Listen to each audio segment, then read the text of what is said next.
They're after us. They know we're still in here. They're after the place. They don't know why. They just remember. Remember that they want to be in here. What the hell are they? They're us, that's all. There's no more room in hell. What? Something my granddaddy used to tell us. You know Macumba? Voodoo. Granddad was a priest in Trinidad. Used to tell us, when there's no more room in hell, the dead will walk the earth.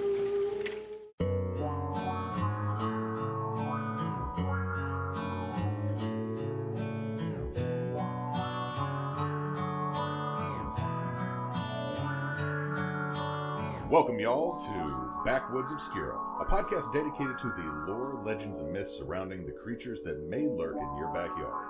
I'm Hewitt. And I'm Chris. And how you doing, man? I have a brand new squalling, yowling human. Like, I'm rocking on 1 month of this child. Well, that's good. I mean, I'm glad everything is going good. I have dogs. You do. You have one very big, beautiful boy. Big, beautiful, dumb boy. I love Artax. The problem is with Artax is, like, he's very stubborn. And I've been trying to, like, house train him better and try to make him a little bit less cooped up, so to speak. Because since our move, we just bought a house, he's been kind of cooped up. But he's also very stubborn, so part of me is like, you just get back outside. And I was like, okay, I can't do that, but you cannot eat out of the trash can. Yeah, when I watched your dogs, or went over and checked on him, Artax trying to jump, and then I caught him, and he's like, "You can do this," and I'm like, "Oh crap!" So then every other time I went over, he's like, "You're gonna carry me," and I'm like, "You weigh 90 pounds." He weighs like 101 now. Like, it's one of those of, you can jump and I will catch you because I'm solid and stout, but if you keep doing this, I might let you take that 10-foot fall to the neighbor's yard. I can't save you every time. Oh boy! But this is kind of your spill. You're the one who kind of. Well, we both kind of thought about this, but you really took the bull by the horns here. Yeah. Well, the thing is, it's like we talk about a lot of paranormal stuff. We live in Louisiana, so it's kind of romanticized here. Even in the boring part. In North Louisiana where we live, there's like so much lore and so much folk tales out there, and every time we go and listen to a podcast, usually it's about the same subjects, or if it's subjects that we are interested in personally, it almost always is a footnote. Let's be honest, and when I say this, I'm not trying to dig at anybody. Everybody's talked about, like, the Velasca X murder house, or the Winchester house, or everybody's favorite unacknowledged member of the primate family, Bigfoot. Everybody talks about them, and you hear all of it. Yeah. And the problem is, especially if you listen to more than one podcast, it kind of blends together. You kind of like, have I listened to this one? No, I listened to somebody else that talked about it, but on a side note, those boys in Texas, guys, stop coming after Bigfoot the way they do, or else one of them's gonna have a boyfriend / girlfriend or non-binary partner that is a 7-foot tall 8 person with the way they go out there and yell in the woods. Yeah, and the thing is, it's like there are so many interesting tales once you go down the vein of, like, different local folklore. Like, for instance, just north of us in Texarkana is the Fouke monster, which is technically a Bigfoot-like monster, but it's just like the skunk ape that's sort of a Bigfoot, might not be. Yeah. And sometimes, like, let's be honest, it could just be an orangutan that got out of the New Orleans Zoo and just is living its best life. Yeah, it's probably that. I mean, but then you get into stuff like the Honey Island monster, or just things like that, where it's like you go down these trails of different local legends, and things kind of bend and or change. You end up with the Grunch, which we'll do that one in the future. That's going to be fun.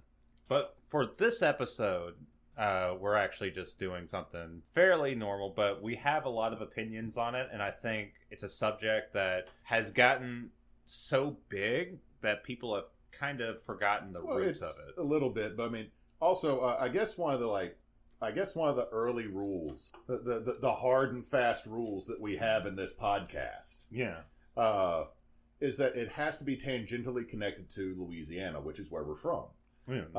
So, I mean, we're gonna the first several, and I don't know how many are on the list right now. The first several monsters, cryptid sightings, odd happenings, the such and such that is unusual and just plain that's weird. All are connected to our state because, let's be honest, Louisiana is weird on so many levels. We're the only one with parishes. We're a largely Catholic state in the middle of a Baptist country in the Bible Belt. Yeah, that's true. I didn't stop and think about that. But also, I mean, other oddities about us. I mean, our legal system's weird. Yeah. Our court systems don't talk unlike everybody else's. Also, we still have Napoleonic Code. There are a few sections of Napoleonic Code still on. And we're also the only state where you can get reelected after stealing $1 million from the state and hiding it in your deer freezer. Oh, government corruption is just... We do it with style. Yeah, I mean, it's a part of our culture and tradition to be as slimy and as corrupt as possible. Note that one year our governor, Edwin Edwards, said, "I don't kiss the babies, I kiss their mamas. So if you want some cringe, there you go." Nah, that was Edwin. That was special. He got a TV series, and that's crazy. That's sad. Well, and if anyone out there listening only knows us from Duck Dynasty and Swamp People, I'm sorry. Well, Swamp People was a little bit further south. It was a little bit better than Duck Dynasty. True. Also, Buying the Bayou. There's a lot of people buying houses around. That was weird. I just doxed us. Oh shit.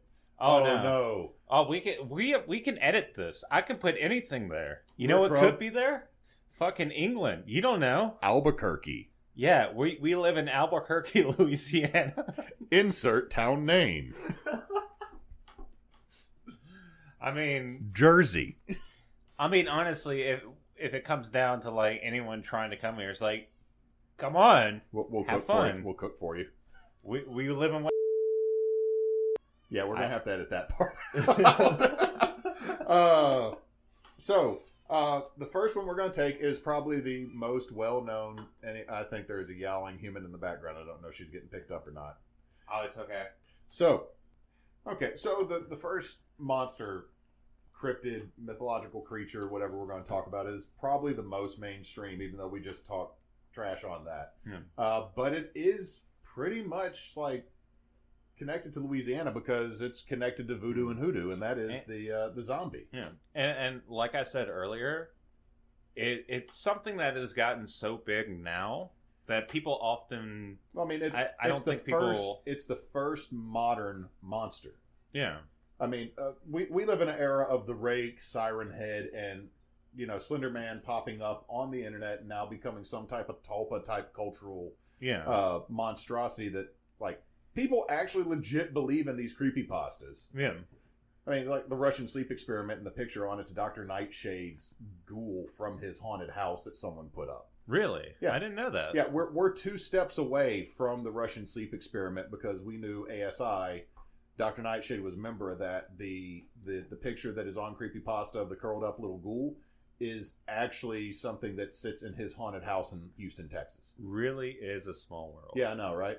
So, yeah, that's the thing. So we're gonna still kind of connecting to because it's a ghoul. Is we're gonna talk about zombies. So first off, I'm gonna hit some history. All right. I'm gonna hit some history, and then we'll kind of discuss how this is kind of spread.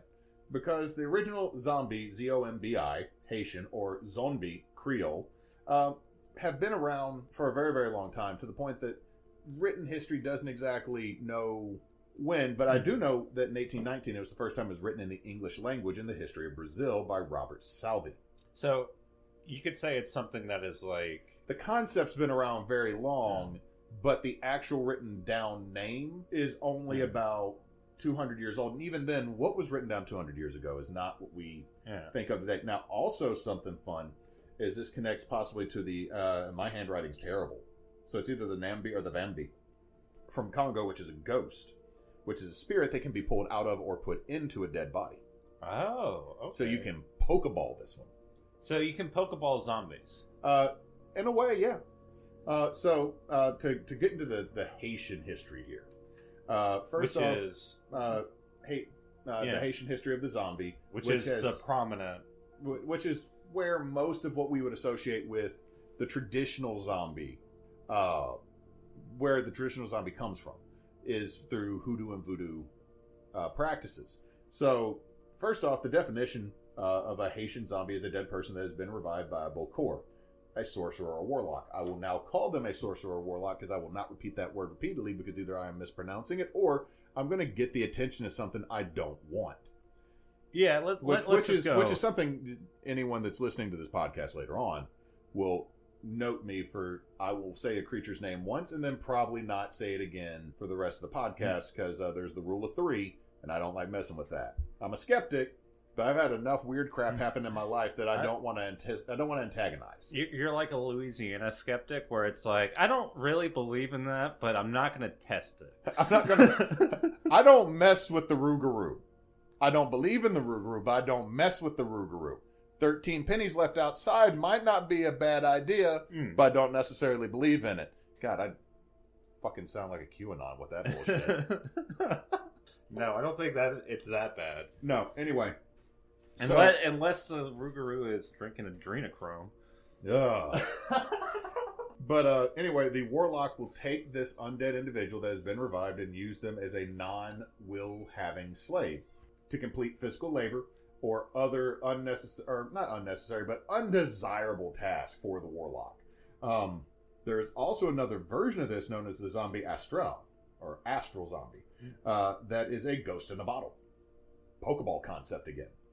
We got so many Pokeball zombies. It's a weird flex for the warlock. Like they trap your soul in a bottle and then they sell you as a good luck charm or as a. It's like a reverse phylactery. Yeah, it's kind of that. But however, like eventually you're going to get out of there anyway because it's not an airtight seal, I guess. But like it's a temporary thing. Like you're literally a good luck charm, or they drink the juice that your soul is invested in. Your soul gem has a shelf life. Apparently, your soul Mountain Dew could cure their wounds, and then after that you get to go wherever. Now, also connected to this is something I really want to talk about later with the Loa is Baron Samedi and Damballa to a lesser degree. Apparently, Baron Samedi has the get out of zombie free card. Really? Yeah. If you don't make him mad in your life and you get turned into a zombie, after so many years, he's going to take you back to Guyana to heaven. Oh. But if you piss Baron Samedi off, which is really easy to do. He's a very he lets you stay. He lets you stay like zombie for unlife, because you can't say zombie for life because you're technically already dead. It's just there is no getting out of this. You now work for the company the rest of your life. Oh no! So you're really making a bargain if you. No. It's you don't. Most part, you don't have a choice. The warlock digs up your body, does their necromancy, and now you work for them. But if you were a good person and didn't piss Baron Samedi off, again, not hard to do. You get he takes you back again and go to heaven. On another note, just to get in, just to bleed in some D&D here, Baron Samedi would be a fucking awesome patron. Oh, I've used him as a patron before. Really? Yeah. I might do that one. Also, the Dresden game that I've run offline for so many years. Christina's character is the emissary of the entire court of the Loa, which is why I've done a little bit of research and why the Loa are extremely fun, but also fucking terrifying. Like no joke, terrifying. Anyway, back on track. Now, also, this is something that you can blame white people for. What's up? They found out about the practice of zombies and started putting warlocks, the shaman, the spiritualists, putting them as the walking bosses with whips. So not only would these slaves be in charge of the other slave, which I guess we're going to need to put a trigger warning at the start of this, but they would put them in charge because if you misbehave, not only are you risking being whipped, they might turn you into a zombie or Pokeball your soul and make you into an astral zombie. Oh, jeez. One of the other things with slavery in Haiti that's really bad is that the French found out about this belief in zombies. So what they would do is they would put the sorcerers / warlocks, these shaman, these really dark, evil shaman, as they thought of it, or other people looked at it, as the walking bosses with the whips, so that they not only are you like getting the risk of being whipped by the walking boss for not doing your job. If you do a bad enough job, they might just turn you into a zombie, or as we've said earlier, pokeball your soul and put you in a bottle and sell you off as a good luck charm. So basically, they were like, "We're gonna have all bases covered. We're gonna own you, body and soul." yeah, the French like took this to they took slavery to a spiritual level in Haiti. That's why I don't like the French.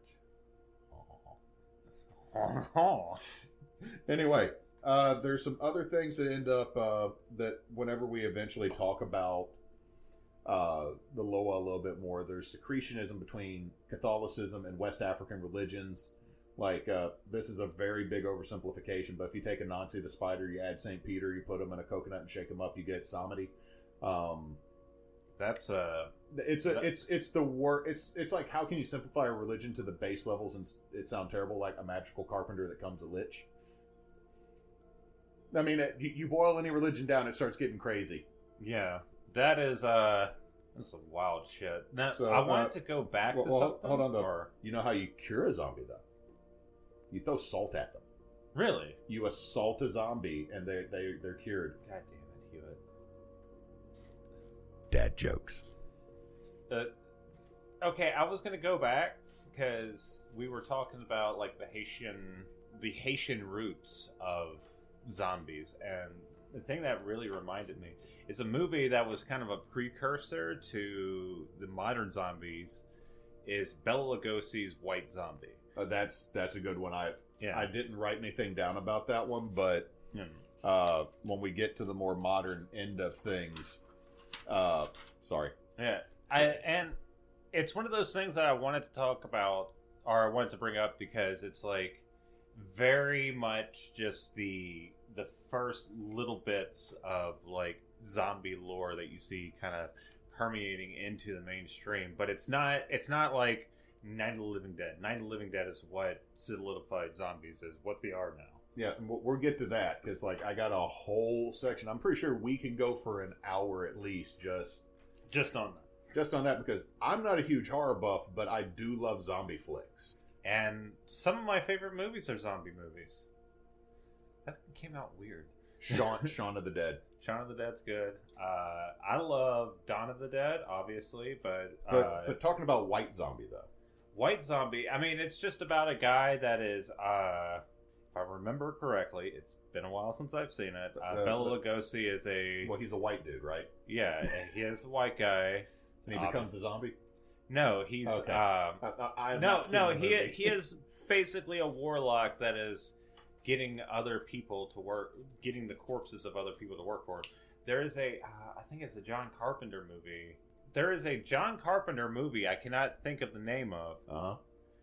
That is definitely in this sort of ballpark as well. But we'll get into that later because I want you to finish up some of the points you were going down. Well, so I've mentioned like the magical religious aspects of a zombie, and I don't want to take away from that, but being who I am and the things I look into, there's the big thing that we've realized in the last several years, and researchers have found this out, and people who are looking into it, there's a good chance that zombies, because there are documented cases of zombies, and I don't mean type stuff. I mean, this dude was supposedly dead, and then all of a sudden they found him walking around, and he wasn't in his right mind. And what it is that there's a good chance, and this connects to the fugu fish, the psychoactive drug that's inside of puffer fishes that are basically the weed for dolphins.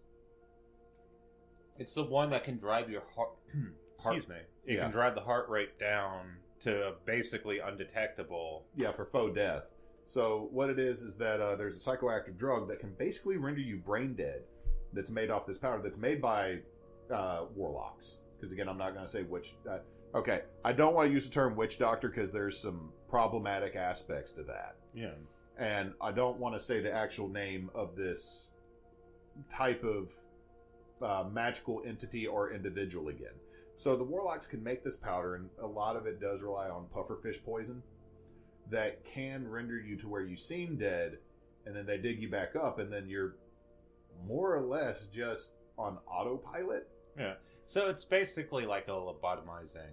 Yeah, process. it's one of those, Like- and it's now we'll say this, that aspect has continued on into the modern era with how zombies are mindless. So we know what the Haitian zombie is. It's basically an undead servant. So how do we get the movie monster, the one that plagues everybody? Like every 5 years we get a new zombie flick, or we get The Walking Dead, or 4 other flavors of Walking Dead, or something like that. There's a very specific, like, no matter the movie, there's a very specific lore when it comes to zombies now. Well, there's two other types of zombies. There's the 28 Days Later zombie that are super fast and just feral rabies. And then there's like the I Am Legend intelligent zombie that sporadically pops up. That to me is way more scary because it's, smart.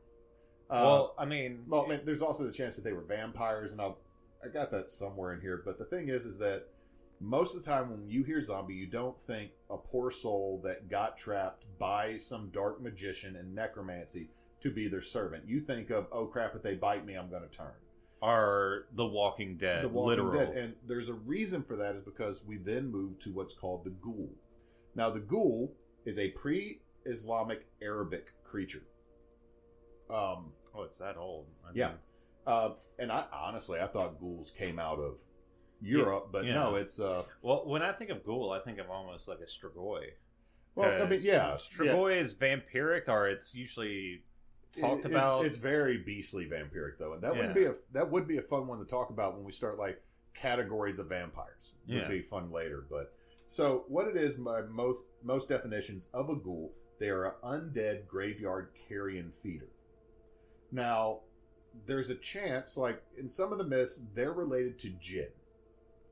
They're a dark spirit that was blocked from entering heaven by Muhammad, the prophet, and by Jesus. Apparently, they tag teamed them. Like, Jesus took out 3, Muhammad took out 4. Well, I mean... From the top rope with an elbow. Yeah, I mean, Islam and Christianity aren't, like, they're that not as separate as people... No, if you look at the actual tenements and the teachings, they're not that different. I mean, Islam actually treats Jesus as a prophet, just not as a savior. Yeah.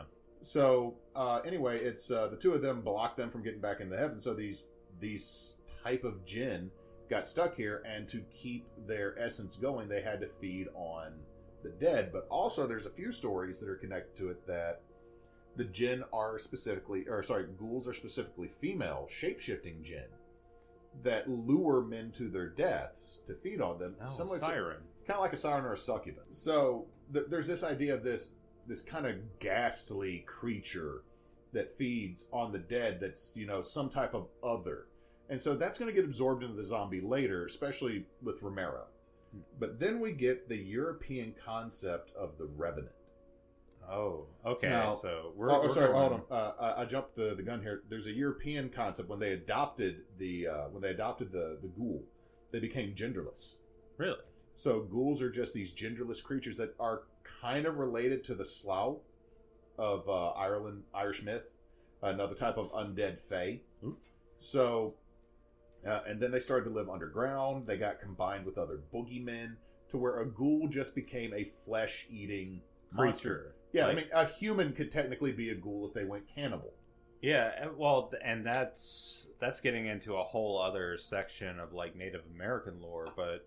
Well, that eventually gets added in. Well, yeah, but let's be fair. Like let's be fair. In America, like, there's next to this much, and I know people at home, this is an audio format thing, but there's like this much Native American lore that still gets to exist in our country, and that's one of our greatest sins. He's holding up about an inch there. The thing is, it's like, I think, so throughout the world, historically, I think there are a lot of myths of our folklore of creatures that are like flesh eaters, specifically the eaters of corpses. So, like, I mean, you have like we mentioned the strigoi, which isn't technically eats the dead, but it's ghoulish in nature in the sense that it torments the family. It torments the family of the dead specifically. If it's like let's say your uncle becomes a strigoi, he would like fuck with your family. Alabama man. Alabama, yeah, he would just be outside your house being like, "Roll Tide." Okay, you got to clip that one out so we can just have there's just a vampire that yells "Roll Tide." Roll Tide, blah. I want to suck your blood and also roll tide. Ha ha. I want that LSU to lose. Nick Saban is our undead savior. Some Cajun's like, no. This is why the Cajuns are all vampire hunters. Pull out shell, we gonna go get Nick Saban. He undead. He turned into a Strigoi. We gotta put a stake to his heart. Kyle would kill us right now because like he started going Italian like, it's me, a Cajun. It's me, I'm from Slidell, Louisiana. Shit, we're in trouble. Have you been to Chauvin? Where the fuck were we? I don't remember. Okay, so we were talking about flesh eaters being a common thing, and a common thing throughout the history of just about every culture. So, in Europe, we had all these different things kind of converging into one thing, which it seemed like you were building up to the Revenant. Yeah. So, with the Revenant, it's specifically French. The word Revenant comes from the French word for revive. Again, very similar to the Slough in Irish mythology, but much more similar to the Draugr of Norse mythology. A revenant is a revived corpse with all of its intelligence that will not stop coming after you until it accomplishes its mission. So, I mean, if you even look at D&D, a revenant, you can kill a revenant, but they're gonna be back. Yeah, you can, quote, kill a revenant, but you cannot kill a revenant. It will come back until it's done. Like, until, like, if its job is to kill you, it will come back until you're an old person. You can burn it or whatever, but... So all of these are going to end up getting fused together.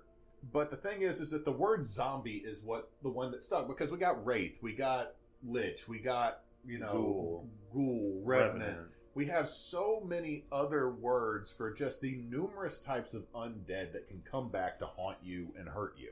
But the modern zombie is you take a little bit of Ghoul, you take a little bit of Revenant, you take a little bit of Haitian zombie, and you maybe sprinkle some Frankenstein on top of there, because Frankenstein... It's technically... I mean, he's technically... I mean, he's a flesh golem by all definitions, but at the same time, Adam, the actual victim, go read the fucking book. Frank Shelley's Frankenstein. It is a very good book. Mary Shelley. Mary Shelley? I said Frank Shelley, didn't I? You said Frank Shelley, yeah. I said Frank Shelley. Frank Shelley owns a deli downtown. Wow. Well, I'm just full of shit.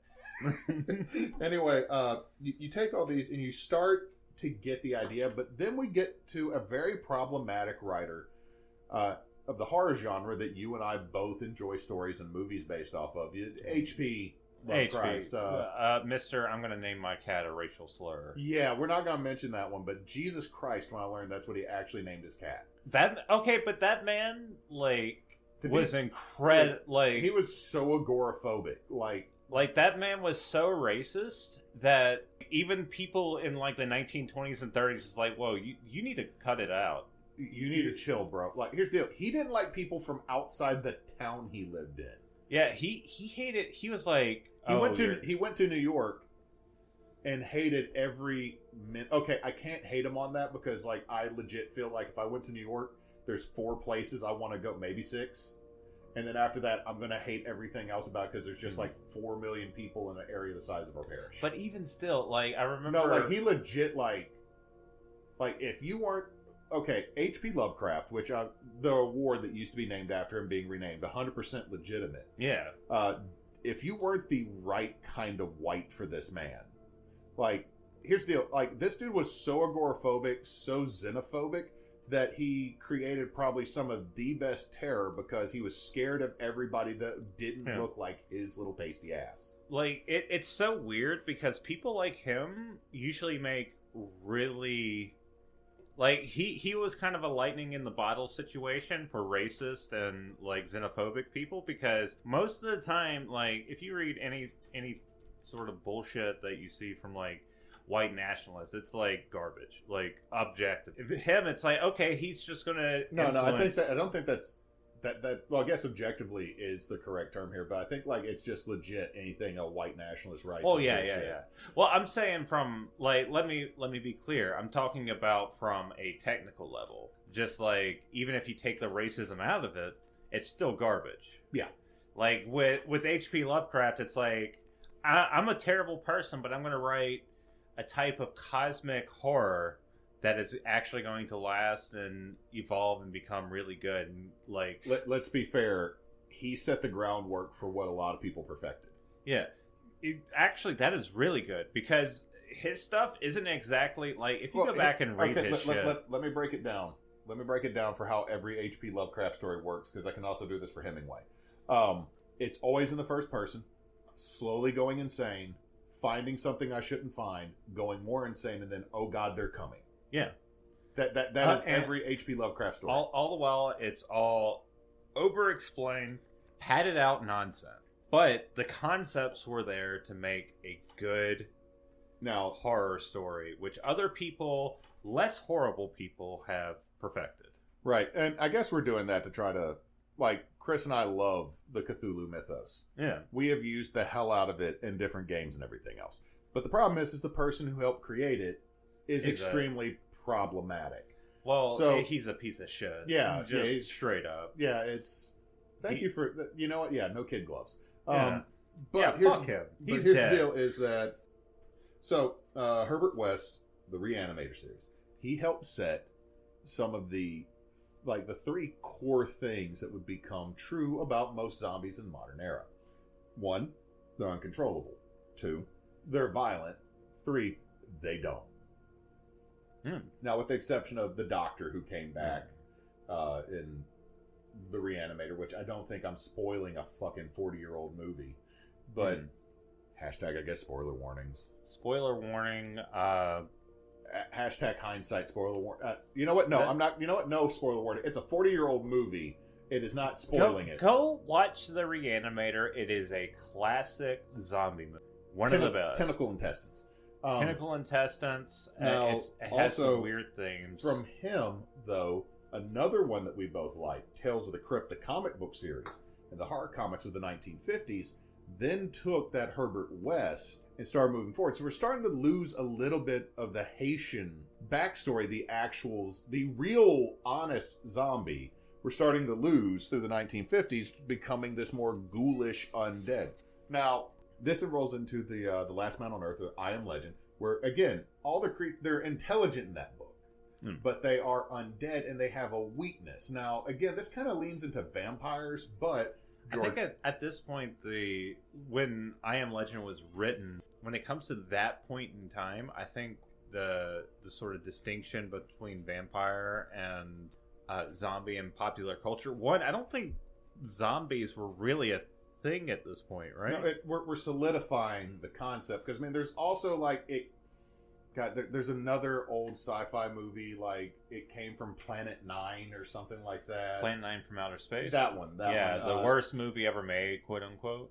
That's bro, what it was. Bro, I've watched Battlefield Earth.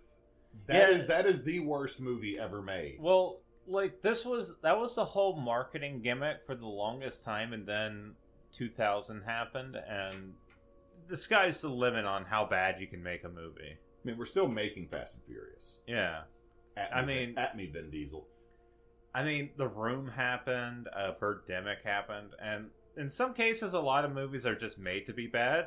Like, the thing is, I'm going off on a tangent here. Plan 9 from Outer Space is fun because it has a lot of passion behind it. It's just the director, Ed Wood, was just genuinely bad at his job. But, yeah, moving on. But then we get to what is the magnus opus of zombie films, and it's the first one that really sets the pace. And people can, again, you can at me here, but probably the best. Actually, I'm not gonna sugarcoat. The best zombie movie is the first one. That is Night of the Living Dead in 1968, because it started what is at this point over a 50-year tradition that almost everybody follows with zombies. It also solidified the themes of a zombie movie, which you'll see. I actually haven't written down. Hmm. So they're reanimated, but we're not going to explain it. We're getting away from the Haitian lore. They're mindless eating machines. If you get bitten, you turn, but we still don't know why. The scariest thing about a zombie film, the scariest thing about the modern concept of the zombie, the actual first modern monster, and you could actually argue the first media monster that was created in the modern age, is that the scary thing to them is there is no reason why. Like, more recently we've had like, oh, there's a disease, it's a virus, there's a necromancer, and if you kill the necromancer, no, not Living Dead, a satellite passed over, the dead got out the graves, shit went south, they're coming to get you, Barbara, and it was all an allegory for racism. Yeah. And the thing is, it's like something like that, going into that theme, if you look throughout the movies, they tried to explain it in different ways. The satellite was in Night of the Living Dead. They just basically explained it away. When there's no more room in hell, the dead will walk the earth. And Dawn of the Dead and Day of the Dead, they didn't give a fuck anymore. There are some more modern ones that try at the same time, man, saying that there's no more room in hell so the dead walk the earth again is just somebody trying to wax poetic about the bullshit that's happening. Yeah. Well, that's what, what's his name? Ken something. Oh, fuck. I can't remember his name. The guy that said it. Like, his character at that point, they had just landed in the mall and they were just overlooking everything, and that's just kind of his own explanation. A lot of the times you see the explanation be a virus or something, and I think the reason why I reject that is because I like the anxiety that is brought up. Well, the thing is, if it's a virus or if it's a disease, there's technically a cure. Yeah. Or there's technically ways to combat it. When you look at the old Living Dead trilogy, it just happens, and I think that plays. It's not just like the fear of an apocalypse or something like that. It's the fear of just how fragile and how much we're scared of uncertainty sometimes. Actually, that leads into the last thing I have with all this. What's that? So, I mean, like I said, it's the first modern movie monster. Here's the deal. Again, like I mentioned before, we live in an age to where creepypastas spawn new monsters that kids today believe in. And I'm like, I don't have enough time to read monsters on the internet. Yeah. I love the SCP shit. But, oh, yeah, it's great. But I can't read all of it. And it's one of those of like, I love the collective storytelling that creates something new and terrifying that plays on what an age group is scared of.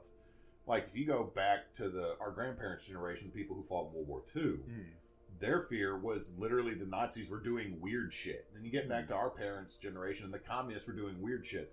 Our generation, our anxiety has created its own monster, and we don't know how to deal with it. Yeah.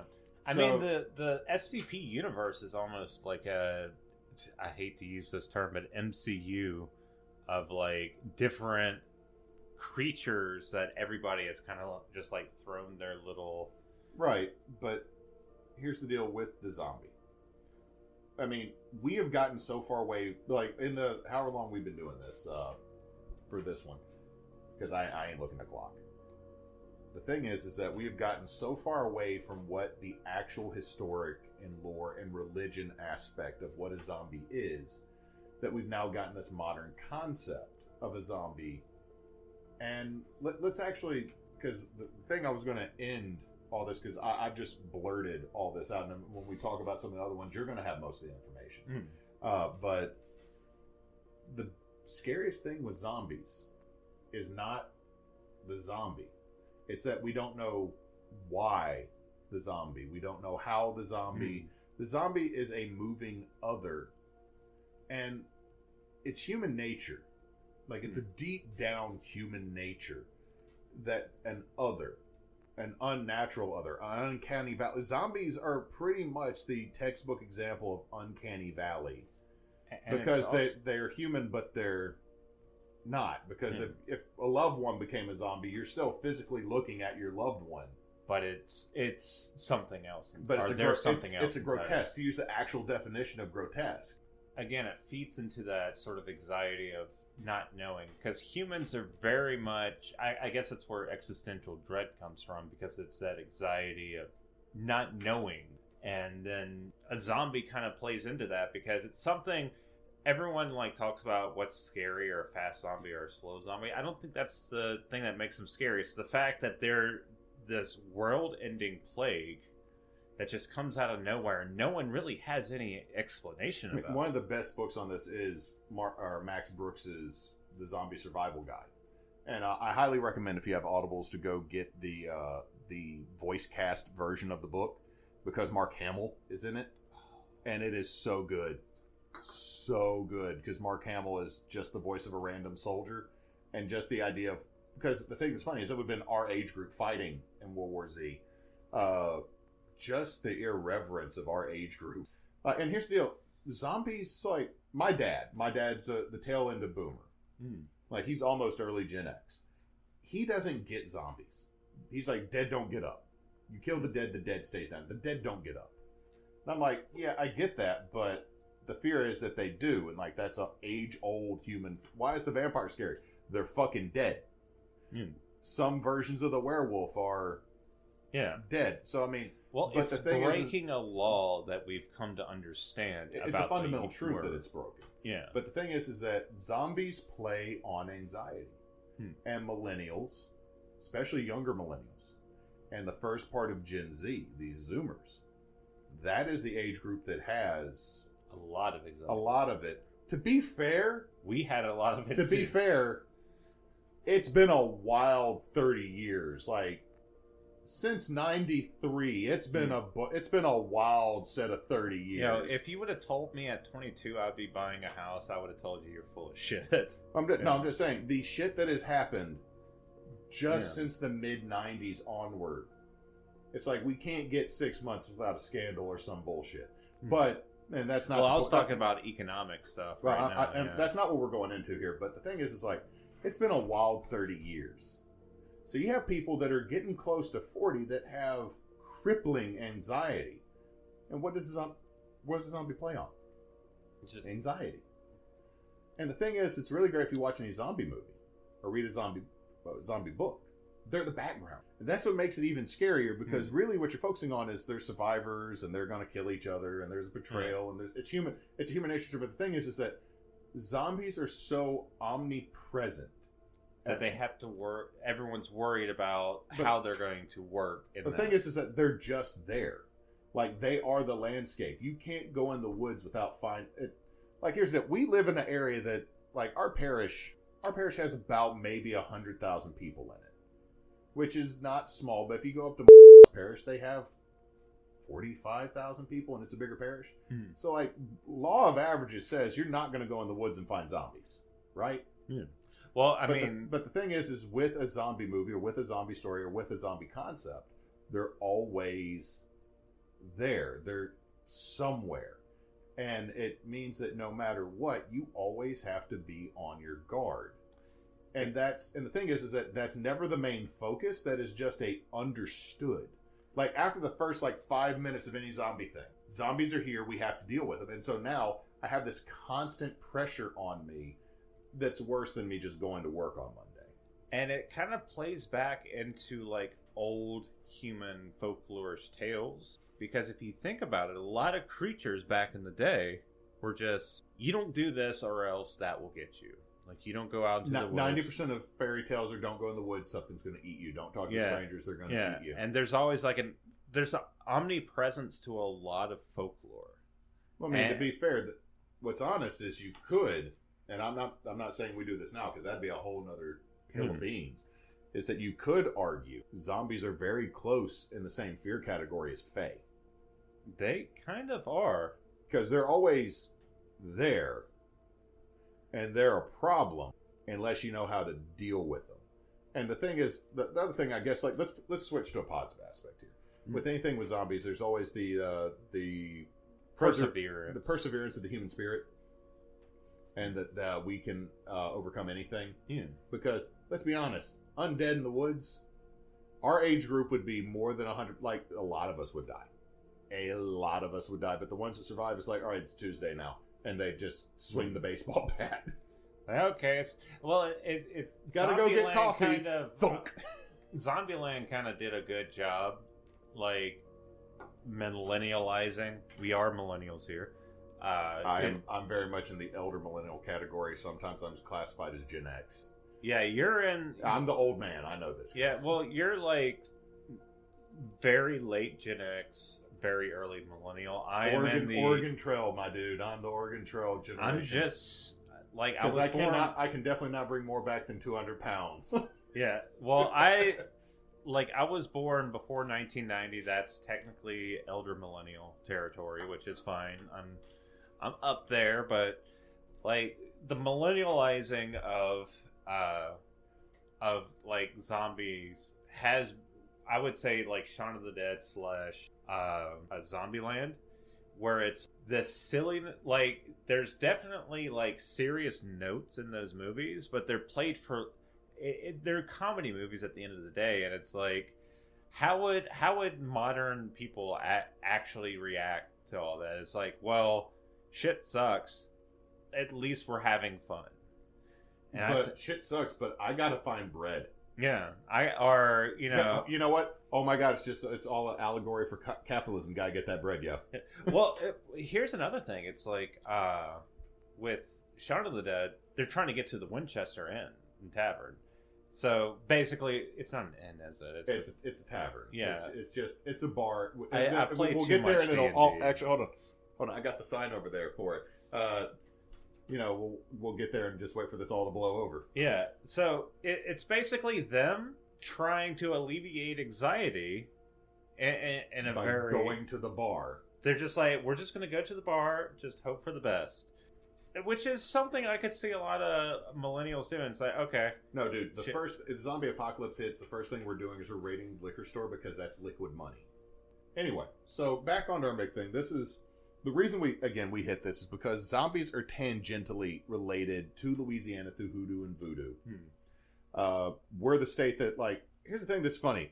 You never see a zombie movie starting in Louisiana, mostly because I'm pretty sure Cajuns would just be out there and just survive. It's like, why doesn't Godzilla or Cthulhu come down here? Put on some rice. I'm going to get it.